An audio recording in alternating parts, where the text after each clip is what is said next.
World समाचार Hindi. The Hindu review में आपका स्वागत है। आज यानी 26 अक्टूबर 2025 की टॉप 10 नेशनल न्यूज लेकर हम हाजिर हैं। ये वो खबरें हैं जो यूपीएससी, एसएससी, बैंकिंग और डिफेंस एग्जाम्स के लिए आप जानते हैं बेहद जरूरी हैं।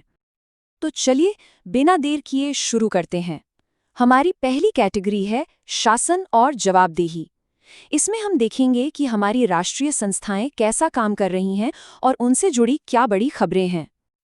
और शुरुआत ही एक बहुत बड़ी खबर से हो रही है। कांग्रेस पार्टी ने एक जांच की मांग की है। मामला जुड़ा है एलआईसी के अडानी समूह में निवेश से, और ये रकम देखिए कोई छोटी मोटी नहीं, करीब 33,000 करोड़ रुपए। आरोप ये है कि पॉलिसी होल्डर्स के पैसे का गलत इस्तेमाल हुआ है। तो जाहिर है ये एक बहुत ही गंभीर मामला है जो सीधे सीधे वित्तीय संस्थानों की जवाबदेही पर सवाल उठाता है। अब देखिए एग्जाम के नजरिए से ये क्यों जरूरी है। ये मामला सीधे तौर पर कॉरपोरेट गवर्नेंस, फाइनेंशियल रेगुलेशन और हमारी संसद की निगरानी की भूमिका जैसे बहुत ही जरूरी टॉपिक से जुड़ जाता है। तो इन कॉन्सेप्ट्स को समझना आपके लिए बहुत बहुत जरूरी है। जवाबदेही से ही जुड़ी हमारी अगली खबर लोकपाल संस्था के बारे में है। और ये जो चार्ट आप देख रहे हैं ये अपने आप में पूरी कहानी कहता है। लोकपाल के पास जो शिकायतें दर्ज होती हैं उनमें एक बहुत बड़ी गिरावट आई है। देखिए 2022-23 में जहां करीब 2,500 शिकायतें थीं वो अब घटकर सिर्फ 233 रह गई हैं। ये कहीं ना कहीं इस भ्रष्टाचार विरोधी संस्था में जनता के घटते भरोसे का एक संकेत हो सकता है।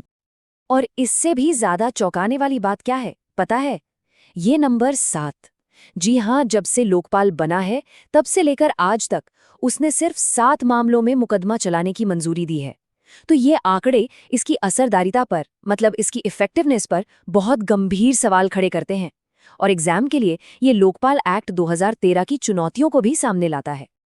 अब दिल्ली की एक कहानी देखते हैं जो गवर्नेंस का एक क्लासिक उदाहरण है। हुआ ये कि अगस्त में प्राइवेट स्कूलों की फीस को रेगुलेट करने के लिए एक कानून पास हो गया, लेकिन आज तक उसके नियम ही नोटिफाई नहीं हुए। तो नतीजा क्या हुआ? कानून तो है पर उसे लागू ही नहीं किया जा सकता। इसे डेलीगेटेड लेजिस्लेशन से जुड़ा एक टिपिकल गवर्नेंस गैप कहते हैं। और गवर्नेंस से जुड़ी आज की आखिरी खबर आ रही है बंगाल से। यहाँ पर भाजपा हिंदू शरणार्थियों से सिटीजनशिप अमेंडमेंट एक्ट यानी CAA के तहत नागरिकता के लिए अप्लाई करने को कह रही है।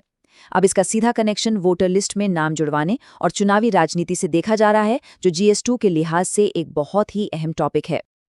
तो ये तो थी शासन और जवाबदेही से जुड़ी खबरें। अब हम अपने अगले सेक्शन की तरफ बढ़ते हैं, पर्यावरण, आपदा और सुरक्षा। इसमें हम देखेंगे कि प्राकृतिक और सामाजिक संकटों से निपटने के लिए हमारी तैयारी कैसी है। सबसे पहले एक बड़ी चेतावनी। इस सीजन का पहला चक्रवात, जिसका नाम मोंथा है, आंध्र प्रदेश के काकीनाडा के पास तट से टकराने वाला है। हवा की रफ्तार 110 किलोमीटर प्रति घंटे तक जा सकती है। IMD ने वार्निंग जारी कर दी है।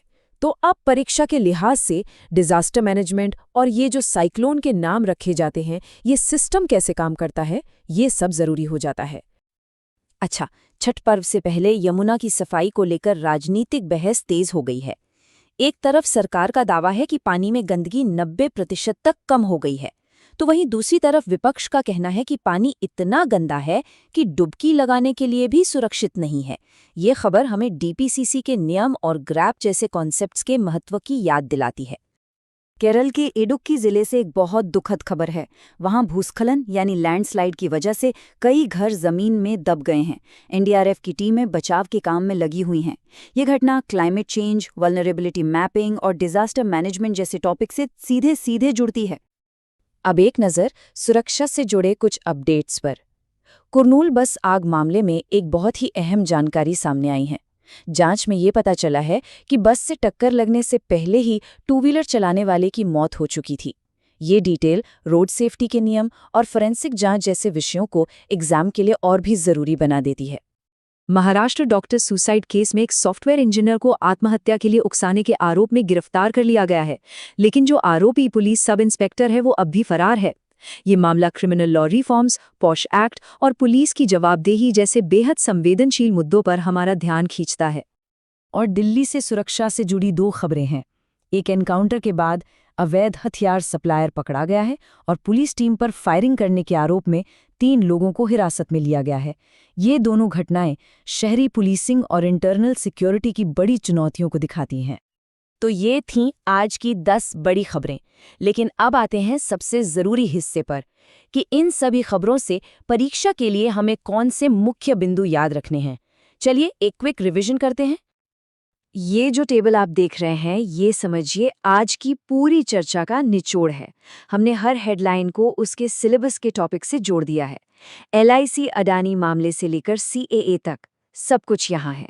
तो आप चाहें तो इसका एक स्क्रीनशॉट लेकर रख सकते हैं। रिवीजन में ये आपके बहुत काम आएगा। तो आज की ये सारी चर्चा हमें एक बहुत बड़े सवाल पर लाकर छोड़ देती है। एक तरफ हमारी संस्थाओं पर सवाल उठ रहे हैं, दूसरी तरफ प्रकृति भी हमें लगातार चेतावनी दे रही है।